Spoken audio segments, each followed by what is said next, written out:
E aí, Doc? Meu nome é Margrite e hoje eu vou dar aula para vocês de tomografia computadorizada de abdômen. Nessa aula, a gente vai conversar um pouquinho sobre as indicações da tomografia de abdômen, os principais protocolos utilizados, com contraste, sem contraste. Vamos falar um pouquinho da sistematização, de como que a gente vê uma tomografia de abdômen na prática. Vamos falar um pouco da anatomia, das principais estruturas. E no final, vamos abordar um pouco das patologias mais importantes. Então, para começar, vamos ler essa questão juntos.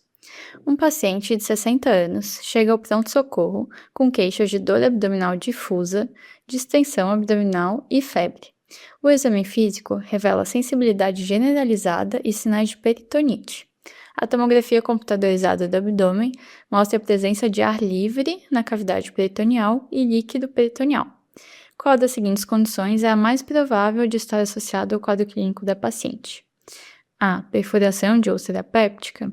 B. Colecistite crônica. C. Apendicite não complicada. E D. Doença de Crohn. No final da aula, a gente volta para resolver essa questão juntos. Então, vamos começar falando quais são as principais indicações da tomografia. A principal indicação é dor abdominal, principalmente pacientes que chegam na emergência, que estão com quadro de dores abdominais agudas e crônicas. A tomografia é um excelente exame que consegue ver muito bem os órgãos abdominais. Ela é muito utilizada para avaliar doenças vasculares, aneurisma de aorta, tromboses, isquemias. Também é muito utilizada para avaliar as neoplasias do trato gastrointestinal, neoplasias de fígado, estômago, rim, intestino, todas essas. E para fazer o estadiamento de outras neoplasias também. Por exemplo, na neoplasia de pulmão, a gente faz uma tomografia de abdômen para avaliar o estadiamento. Nos traumas abdominais também é muito utilizada. Vamos falar um pouquinho dos protocolos. A tomografia, o ideal é ser feita em apneia também, em grande inspiração, para a movimentação respiratória não atrapalhar e não causar artefatos na imagem. A gente pede para o paciente levantar os braços, que nem a tomografia de tórax, para os braços não receberem radiação e também não atrapalharem a imagem na hora que a gente for laudar o exame. A gente também pede, se o paciente puder, tomar o contraste neutro-oral, que na maioria das vezes é água. Dependendo do protocolo, pode ser alguma outra solução, mas a maioria das vezes é a água. E a água ela funciona muito bem para distender as alças intestinais, o estômago, e permite que a gente consiga avaliar melhor na imagem.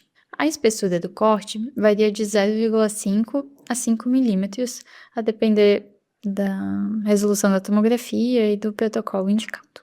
O exame sem contraste, ele é pouco utilizado porque ele tem poucas indicações, mas a principal indicação é para avaliar cálculos renais, ureterolitíase no geral. Porque quando a gente está sem contraste, a gente consegue ver bem a estrutura calcificada e o contraste ele tem alta atenuação, né? Então ele também vai ficar branco. Então às vezes ele pode até esconder alguns cálculos pequenos no rim. Agora os protocolos com contraste, que são a maioria, podem ter diferentes fases, né? A fase arterial, a portal e a excretora. Uma TC trifásica tem as 3 fases. Mas, por exemplo, para avaliar a apendicite aguda, a maioria dos protocolos faz só a fase portal e assim contraste, porque a gente só precisa da fase portal para fazer o diagnóstico de apendicite aguda. A gente não precisa de uma fase arterial e uma fase excretora. Lembrando que cada fase, o paciente tem que passar de novo pela tomografia e tomar mais uma dose de radiação. Então, a gente sempre tem que ter esse cuidado. E o que diferencia a fase arterial, a portal e a excretora? Vamos relembrar. O que diferencia é o tempo de aquisição e onde vai estar o contraste. Na fase arterial, a gente adquire a imagem de 15 a 25 segundos depois de injetar o contraste na veia do paciente, e o contraste vai estar nas artérias. Então, eu vou estar vendo muito bem a aorta, os seus ramos, e não vou estar vendo tão bem as veias, porque o contraste ainda não chegou lá. Lembrando do caminho do contraste, né? Ele entra pelas veias periféricas do braço, normalmente, chega no coração, pela veia cava superior, vai passar pelas artérias, vai irrigar os órgãos, vai voltar pelas veias e vai ser excretada nos rins.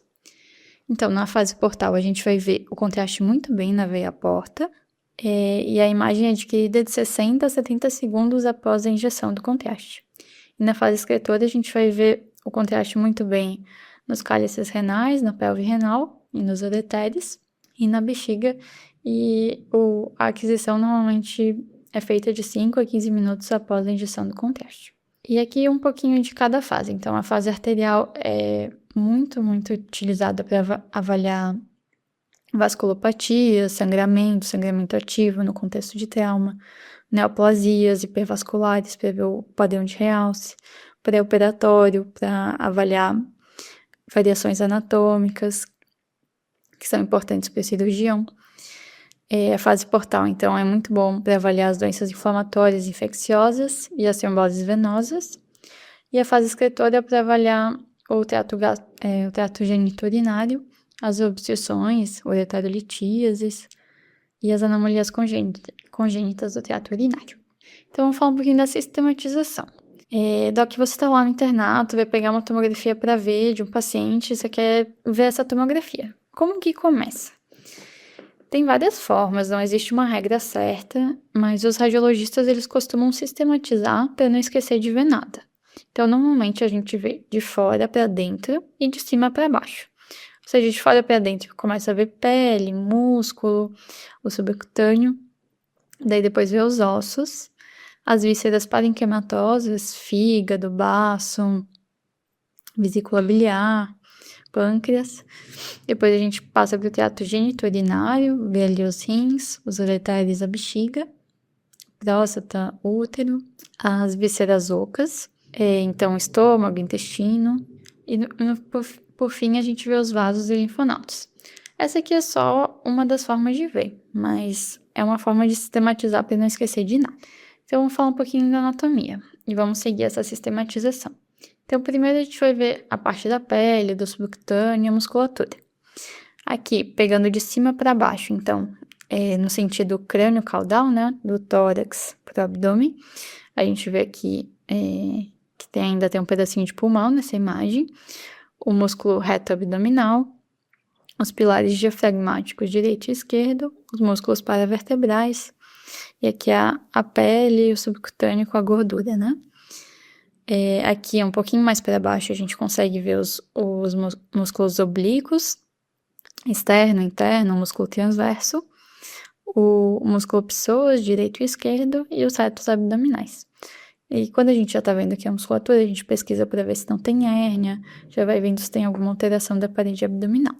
Os ossos a gente sempre vai procurar por fraturas, doenças ósseas, a gente vai ver vértebra por vértebra, os arcos costais. Normalmente na tomografia de abdômen só pega os últimos arcos costais, 11º e 12º. A gente segue vendo o osso ilíaco direito e esquerdo, o sacro, o cóccix, a cabeça do fêmur e o acetábulo. Então, passando pelas vísceras parenquimatosas. Então, a gente vai ver o fígado. A adenal é essa glândulazinha que, às vezes, é bem difícil de ver se o paciente for muito magro, porque não tem gordura e fica tudo meio colabado. Mas ela tem um formato de triângulo e ela fica em cima e na frente do rim. Lembra que o nome é adenal ou suprarrenal, ou seja, tá acima do rim, ou à frente, né, adenal. A gente vê também aqui o baço e a cauda do pâncreas. Descendo mais um pouquinho, a gente consegue ver o restante do pâncreas, então, cauda do pâncreas, corpo, colo, cabeça. O pâncreas, ele tá sempre em cima da veia esplênica. Então, a gente pode seguir o baço e procurar a veia esplênica para achar o pâncreas. No fígado, tem essa estrutura aqui, a fissura do ligamento falciforme, que é um remanescente da veia umbilical, o rim direito, o rim esquerdo, as adenais aqui na frente, então antes elas estavam em cima do rim, agora tá um pouquinho mais pra frente, conforme a gente vai descendo a tomografia. Deixa eu ver aqui o fígado com a vesícula biliar, a cabeça do pâncreas, essa voltinha do pâncreas até as veia esplênica é o processo uncinado. E aqui o colédoco, lembrando que o colédoco as vias biliares, né, tem a porção intrahepática e a extrahepática, e aqui já tá passando, já é o colédoco passando pelo pâncreas, que vai desaguar lá na papila duodenal, para drenar no intestino, no duodeno, né. Então, descendo mais um pouquinho, a gente vê o trato geniturinário, então a gente já tá vendo o rim, já aproveita e vê a pelve renal, os ureteres, os cálices renais, descendo, acompanhando o caminho dos ureteres. Aqui é uma fase excretora, né? Então, a gente tá vendo o contraste delineando os ureteres. E aqui na bexiga dá até pra ver, o paciente tá deitado, fazendo a tomografia, então o contraste vai ficar, como ele é mais denso, ele vai ficar na porção inferior e a urina fica na porção superior da bexiga. E aqui a gente já tá vendo o útero também, que era uma paciente feminina. Então aqui a gente consegue ver o útero e os ovários na região anexial. Tomografia não é o melhor método para ver ovário e útero, é melhor a ressonância ou ultrassom transvaginal, a gente consegue identificar se tiver alguma alteração, miomas, cistos e lesões anexiais. No homem, a gente vai ver atrás da bexiga a próstata e as vesículas seminais, uma região mais à esquerda e à direita. Nas vísceras ocas, a gente sobe lá de novo e vai descendo, então, do esôfago distal para o estômago, procura para ver aqui se já não tem alguma hérnia hiatal, que seria o estômago subindo aqui, o pilar diafragmático se projetando para a região pulmonar. Seguindo o estômago, a gente vê a grande curvatura gástrica que é anterior e a pequena curvatura gástrica mais posterior. Já dá para ver um pouquinho das alças jejunais e do cólon transverso aqui. Descendo mais um pouquinho, a gente vê o ântrio do estômago. Seguindo o estômago, tem o piloro e a primeira porção do duodenal. O duodeno tem 4 partes, então primeira, segunda, a terceira porção do duodenal vai passar aqui entre a aorta e a artéria mesentérica superior, só que aqui a gente não tá vendo, porque o pâncreas está aparecendo nesse corte, mas depois o duodeno segue aqui na 4ª porção do duodenal, e quando passa do duodeno para o jejuna, a gente tem o ângulo de Treitz, que é muito importante para separar uma hemorragia digestiva alta de uma baixa. Aqui a gente tem, então, as alças jejunais, o cólon transverso e o cólon descendente. Então, aqui já dá para ver a diferença de uma alça de delgado para uma alça de intestino grosso. A de delgado normalmente tem mais líquido e a alça de intestino grosso tem mais gás e tem essa parede mais lobulada por causa das alceações. Então, descendo mais um pouquinho, a gente pode seguir as alças, né? Aqui o cólon descendente, as alças jejunais, o cólon transverso e o cólon ascendente. Descendo mais um pouquinho, a gente chega no seco. Quando a gente chega no seco, a gente sempre procura a válvula iliocecal, que é a transição do intestino delgado para o intestino grosso. E 1 a 2 centímetros abaixo da válvula iliocecal, a gente vai procurar o apêndice saindo do seco, principalmente nos casos que a gente está suspeitando de apendicite aguda. Aqui a gente também consegue ver o sigmoide, depois o cólon descendente, que vai chegar no reto. Então, descendo mais um pouquinho no seco, a gente vê aqui o apêndice, que é uma estrutura tubuliforme, que vai terminar em fundo cego, ou seja, ela não vai se continuar. Que às vezes a gente confunde com uma alça de ilho, a gente vê que a alça de ilho, conforme a gente vai rodando a imagem, ela se continua. O apêndice acaba. E aqui o apêndice está normal. E aqui as alças ileais, o útero e o reto. Então, passando para a última parte, os vasos e os linfonodos, a gente vai começar vendo as artérias, ver a aorta abdominal. O primeiro ramo da aorta abdominal que a gente vê aqui na tomografia é o tronco celíaco, que divide em artéria hepática comum, artéria esplênica e artéria gástrica esquerda. Só que a artéria gástrica esquerda é um pouquinho mais inferior, então a gente só consegue ver no próximo corte aqui. Depois, o próximo ramo é a artéria mesentérica superior. Depois, a artéria renal direita e esquerda. Depois, a artéria mesentérica inferior, que é um ramo bem pequenininho. Depois, a aorta vai dividir em artéria ilíaca comum direita e esquerda, e elas vão dividir em ilíaca externa e interna. Agora, passando para as veias. A veia porta, ela é a junção da veia esplênica com a veia mesentérica superior. Então, aqui a gente vê bem a veia esplênica com o pâncreas passando em cima, que vai juntar com a mesentérica superior e formar o tronco da veia porta, que é a veia mesentérica superior, e aqui a veia mesentérica inferior. As veias hepáticas, então, o sangue vai chegar pela porta, vai passar pelo fígado e vai drenar nas veias hepáticas, esquerda, média e direita, que vão confluir na veia cava inferior. Da veia cava inferior, a gente também vai ter saindo a veia renal direita e a veia renal esquerda.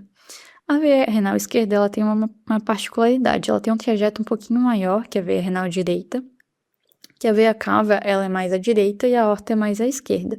Então, esse trajeto da veia renal esquerda, por ele ser maior, ele passar entre a aorta e a artéria mesentérica superior, a gente pode ter a síndrome do nutcracker, que é quando essa veia renal, ela é comprimida por essas estruturas vasculares, isso pode causar hematúria, proteinúria, sinais de congestão renal, congestão pélvica, porque o sangue não consegue ser drenado adequadamente do rim.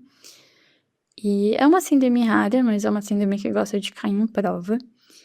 E vale a pena conhecer esse detalhe anatômico. Vamos falar um pouquinho, então, das principais patologias. Então, aqui eu trouxe 2 cortes de tomografia.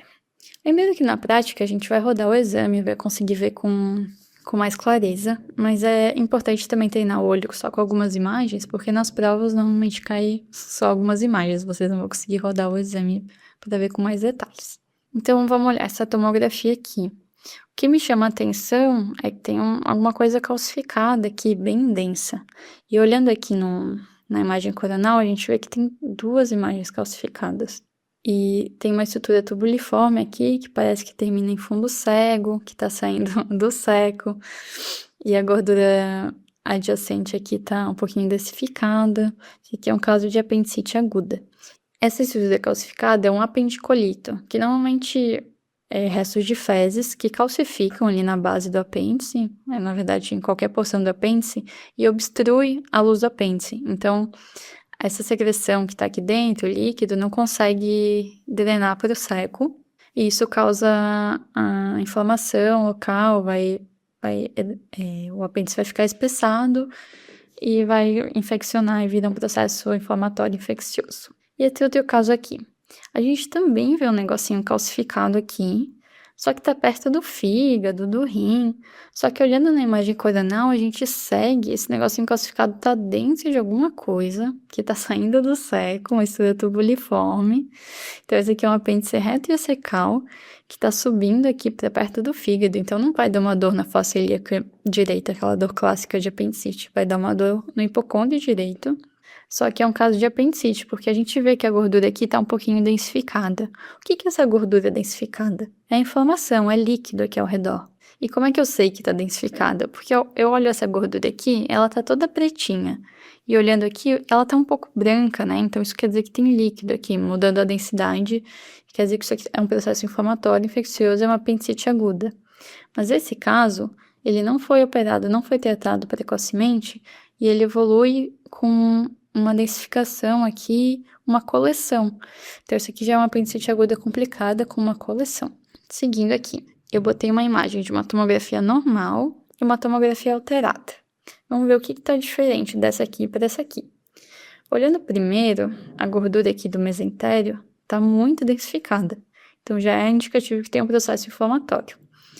E o que a gente vê aqui? A gente está vendo o pâncreas, e ele está normal, que nem essa aqui? Não, ele tá um pouco espessado, meio demasiado, com a gordura adjacente totalmente densificada. Isso aqui é um processo inflamatório do pâncreas, é uma pancreatite aguda. E essa aqui? A gente também tem uma tomografia normal e uma alterada. Olhando aqui na topografia da vesícula, a gente vê que as paredes dela estão espessadas. Tem um cálculo aqui, mas tem outro cálculo aqui, e esse cálculo aqui está obstruindo a vesícula biliar. Então, isso aqui é um caso de colecistite aguda. Lembrando que o principal exame para ver colecistite aguda não é a tomografia, é o ultrassom. A tomografia só consegue ver alguns tipos de cálculo calcificados. Os cálculos de colesterol normalmente não aparecem na tomografia. Seguindo aqui, a gente tem outro caso. Essas 2 imagens são do mesmo paciente, elas estão alteradas. Então, vamos dar uma olhadinha aqui. A gente vê que tem uma gordura densificada. Isso aqui é uma alça de intestino grosso, é uma alça do cólon descendente, tá com uma gordura densificada e tem um divertículo com as paredes espessadas. Isso aqui é uma diverticulite aguda. Esse caso é interessante também, as 2 tomografias são alteradas, do mesmo paciente. A gente primeiro vê um negócio aqui dentro do estômago, isso aqui é uma sonda gástrica, que já dá uma dica do caso. Mas olhando, o que chama a atenção são essas alças aqui, que estão distendidas por líquido, né? Um pouquinho de ar, mas basicamente líquido. Elas estão distendidas, não estão aquelas alças fininhas normais. E essas alças aqui, elas são de delgado. Por quê? Porque a gente não vê as alciações e vê essas pregas aqui mucosas confluentes. E elas também têm um predomínio mais central, lembrando que as alças de intestino grosso são mais periféricas. E aqui a gente vê uma alça de intestino grosso normal. Então, aqui, o sinal da seta, a gente vê essa alça aqui um pouquinho distendida e aqui é uma alça normal. Então, esse aqui é o ponto de obstrução. Esse aqui era um caso de obstrução intestinal por aderências. Então, era um paciente que já tinha tido algumas cirurgias prévias, e essas cirurgias prévias fizeram um processo de fibrose e aderência e causaram essa obstrução intestinal. E o tratamento normalmente envolve sonda gástrica, jejum, antibióticos, e se não melhorar, às vezes precisa de cirurgia para liberar essas aderências. Aqui é importante lembrar da regra do 3, 6, 9, que é uma regrinha para a gente saber quanto que a alça está distendida. Então, se a alça tiver uma espessura maior que 3 centímetros, uma alça de Delgado, ela está distendida. Para o intestino grosso, são 6 centímetros. Mas para o seco, que é uma parte do intestino grosso mais móvel, a gente tolera até 9 centímetros para falar que está distendido. E aqui eu trouxe o raio-x desse caso, que é para lembrar do sinal de empilhamento de moedas, que é o sinal da distensão das alças de Delgado no raio-x. Então, a gente não vê as alciações, a gente vê pregas mucosas características do intestino delgado, que quando distendidas dão essa aparência de moedas empilhadas. Aqui a gente tem um outro caso. Primeiro a gente olha para esse fígado, né? Tem um negócio meio estranho aqui.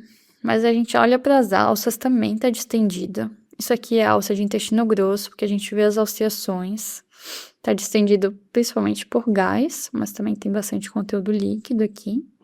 E olhando aqui na fossa ilíaca esquerda, no sigmoide, tem um espessamento, tem uma coisa estranha. Isso aqui é um tumor de sigmoide que está causando uma obstrução intestinal, que é um caso bem grave, que já tem metástase hepática. E no raio-x, a gente vai ver a alça de intestino grosso bem distendida. E a gente vê que não tem o sinal de empilhamento de moedas, por causa das alciações, fica distendido dessa forma. Outro caso, então, que a gente também tem uma distensão de alças de intestino grosso. Mas olhando aqui nessa imagem coronal, a gente vê aqui no mesentério os vasos meio rodados. Isso aqui é o sinal do redemoinho. O que aconteceu aqui foi que as alças torceram e, na verdade, o mesentério torceu. E isso causou o volvo do sigmoide, que é meio que a torção do sigmoide sobre ele mesmo. Esses vasos, eles torcem, obstruem o sigmoide e dá essa aparência aqui das alças distendidas. No raio-x, o volvo de sigmoide, ele faz esse sinal aqui, que é o sinal do grão de café. O sigmoide distendido e rodado dá essa aparência que parece um grão de café, segundo os radiologistas. Aqui, passando para o próximo caso. A gente tem uma tomografia de abdômen, só que ela está na janela de pulmão. Por que será que está na janela de pulmão? Porque a gente está procurando por ar. Então, quando a gente está vendo o exame de tomografia de abdômen e tem uma suspeita de perfuração, de pneumoperitônio, eu quero procurar ar, é interessante colocar na janela de pulmão, porque o ar vai ficar bem preto e eu não vou ter dúvida que aquilo é ar. Então, esse caso aqui, a gente tem o pneumoperitônio. O que é pneumoperitônio? É ar dentro do peritônio. Normalmente, a gente só tem um pouquinho de líquido fisiológico ali no peritônio, não é para ter ar. Quando que acontece de ter ar no peritônio? Quando a gente tem perfuração de alguma alça intestinal ou do estômago, que leva o ar para o peritônio. É parecido com a ideia do pneumotórax. Não é para ter ar na pleura, mas se tem uma perfuração do pulmão, o ar vai migrar por pressão negativa para a pleura. Então, esse caso aqui era uma úlcera duodenal perfurada. Então, o paciente tinha uma úlcera que não foi tratada, foi piorando, foi corroendo, destruindo a parede do duodeno, até que perfurou aqui e o ar escapou pro peritônio. Isso dá uma dor muito aguda, muito forte, e precisa de cirurgia de urgência. Esse aqui é o SCOUT da tomografia anterior, da úlcera péptica. O SCOUT é um raio-x que a gente tira antes da tomografia, que calcula a dose de radiação que vai ser necessária por software do aparelho. E aqui a gente vê o sinal de Higler. O que é o sinal de Higler? Que é quando a gente consegue ver a parede do estômago, do intestino, delineada por ar. Num raio-x normal, a gente só consegue ver o ar dentro das alças, não fora. Quando a gente tem um pneumoperitônio, esse ar vai ficar dentro e fora da alça. Então, a gente consegue delimitar bem na imagem e fazer esse diagnóstico pelo raio-x. Então, passando para a próxima patologia. Olhando aqui essa tomografia com contraste, a gente vê uma calcificação aqui e uma calcificação aqui. Essa aqui, à esquerda, está dentro do rim, não parece estar causando grandes problemas. Mas a da direita não está dentro do rim, está no caminho do ureter, está causando uma densificação aqui da gordura adjacente, então já tem um processo inflamatório. E olhando para o rim, ele está totalmente... perdeu até sua morfologia normal, porque ele está obstruído, né? Esse cálculo aqui, ele está obstruindo o ureter, está causando uma hidronefrose. Então, olha como os cálices são normais aqui no rim esquerdo, e no rim direito, como eles estão dilatados por causa dessa pedra. Então, isso aqui é uma ureterolitíase obstrutiva, um cálculo no ureter, obstruindo o fluxo de urina do rim para a bexiga, que também precisa de cirurgia de urgência. Outro caso aqui. Então, a gente vê aqui um aneurisma de aorta. Aqui, a gente vê que tudo isso aqui é aorta. Esse aqui é um exame com contraste. Então, o contraste está passando aqui. Então, tudo isso aqui já é trombo do aneurisma. Mas a gente vê que ele está intacto, não tem nada vazando aqui do aneurisma. Então, isso aqui é um aneurisma de aorta abdominal não roto. Mas olhando para essa imagem aqui de outro paciente, a gente vê a mesma formação, um aneurisma de aorta. O contraste está passando aqui. Então, tipo, aqui eu tenho um trombo, só que eu vejo que o contraste está querendo fugir para cá, e aqui tem um monte de líquido. Mas que líquido é esse? Isso aqui é sangue, isso aqui é um aneurisma de aorta que rompeu, não tá passando um sangramento ativo aqui nessa imagem, tá tamponado, é um aneurisma de aorta que sangrou para dentro da cavidade retroperitoneal, né? E precisa de cirurgia de emergência. Então, para terminar a aula, vamos fazer esses flashcards. Qual que é a principal indicação para a realização de uma tomografia de abdômen sem contraste? Então, como a gente falou no começo da aula, a principal indicação é para avaliar urolitíase, cálculos renais. Mulher, 40 anos, com dor abdominal e vômitos há 3 dias. Olhando essa tomografia, qual que é a principal hipótese diagnóstica? Então, olhando aqui, a gente vê que tem uma densificação da gordura. E essa estrutura aqui, que é o pâncreas, está em cima da veia esplênica, está um pouquinho demasiada com processo inflamatório. Isso aqui é uma pancreatite aguda. Paciente, 60 anos, com dor abdominal e vômitos há 3 dias. Qual o principal achado dessa tomografia? Então, aqui a gente vê também umas alças de delgado com as pregas coniventes aqui da mucosa, dilatadas, o estômago um pouquinho também. Então, o principal achado é a distensão das alças de intestino delgado. Então, nesse mesmo paciente, a gente vê aqui o ponto de obstrução. Era um caso de obstrução intestinal também por aderências. Então, vamos resolver aquela questãozinha do começo da aula. Um paciente de 60 anos que chega ao pronto-socorro com dor abdominal difusa, distensão abdominal e febre. No exame físico tinha peritonite e a tomografia mostra a presença de ar livre na cavidade peritoneal. O que é isso? Pneumoperitônio. Também tinha líquido peritoneal. Então, alguma coisa perfurou, alguma alça intestinal perfurou e vazou ar de dentro da alça e líquido de dentro da alça para dentro do peritônio. Qual das seguintes condições é a mais provável de estar associada ao quadro clínico do paciente? Perfuração de úlcera péptica? Sim, uma alça intestinal que perfurou e vazou líquido e ar para o peritônio. Colecistite crônica? Não, uma colecistite crônica é o processo inflamatório crônico da vesícula biliar. A princípio, se não tiver complicado, não vai ter uma perfuração, não vai ter pneumoperitônio. Apendicite não complicada? Apendicite não complicada também não perfura, se perfurar é complicada. E doença de Crohn também não causa pneumoperitônio, a não ser que seja uma doença de Crohn com complicação. Então, a nossa resposta é perfuração de úlcera péptica. Então, já expliquei por que não é cada uma das alternativas. Essas foram as referências da aula. Espero que vocês tenham gostado. Qualquer dúvida, feedback, sugestão, eu estou à disposição. Bons estudos!